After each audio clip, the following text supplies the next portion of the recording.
নমস্কার বন্ধুরা, এই মুহূর্তে ইস্টবেঙ্গল টিম তাদের ষষ্ঠ বিদেশি হিসেবে মোহনবাগানে খেলে যাওয়া হেক্টর ইউসের সঙ্গে কথাবার্তা অ্যাডভান্স স্টেজে কথাবার্তা চালাচ্ছে, যেটুকু খবর পাওয়া যাচ্ছে।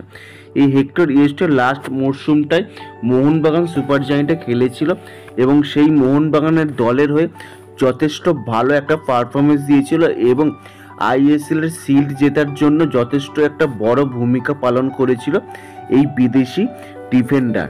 এবার এই ডিফেন্ডারকেই টার্গেট করেছে ইস্টবেঙ্গল, অর্থাৎ কলকাতার আর এক প্রধান ইস্টবেঙ্গল এফসি এই হেক্টর ইউস থেকে নেওয়ার জন্য কথাবার্তা চালাচ্ছে। যেটুকু খবর তাতে এই প্লেয়ারটি ইস্টবেঙ্গলে আসার জন্য এক প্রকার প্রস্তুত হয়েই রয়েছে এবং আগামী অর্থাৎ আসন্ন যে মরশুমটা আসছে সেই মরশুমে আমরা এই মোহনবাগানের প্রাক্তন ফুটবলার অর্থাৎ হেক্টর ইউস থেকে লাল হলুদ জার্সি গায়ে আমরা আবারও আইএসএল এ খেলতে দেখতে পারবো। এই হেক্টর ইউএসতে লাস্ট মরশুমটা মোহনবাগানের জার্সি গায়ে যথেষ্ট ভালোই খেলেছিল। বলা চলে মোহনবাগান যে আইএসএল শিল্ড জয় করেছিল তার পেছনে অনেকটাই অবদান রয়েছে এই হেক্টর ইউএসতে। এই হেক্টর ইউএসতে যদিও তার বয়সটা যথেষ্ট হয়েছে এবং একজন ভালো ফুটবলার এবং যথেষ্ট অভিজ্ঞতা সম্পন্ন একজন ফুটবলার, এই ফুটবলারটাকে ইস্টবেঙ্গল যদি সত্যি আনতে পারে তাহলে ইস্টবেঙ্গলের জন্য যথেষ্ট একটা ভালো সাইনিং হতে পারে।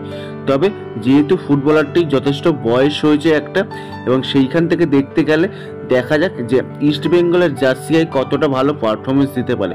লাস্ট মরশুমটা তো আমরা কলকাতায় দেখেছি যথেষ্ট ভালো পারফরমেন্স দিতে, তবে এই মরশুমটা একটা নতুন মরশুম, এই মরশুমে ইস্টবেঙ্গল জার্সি গায়ে হেক্টর ইউএসএ কতটা ভালো পারফরমেন্স দিতে পারে সেটাই এখন দেখার বিষয়।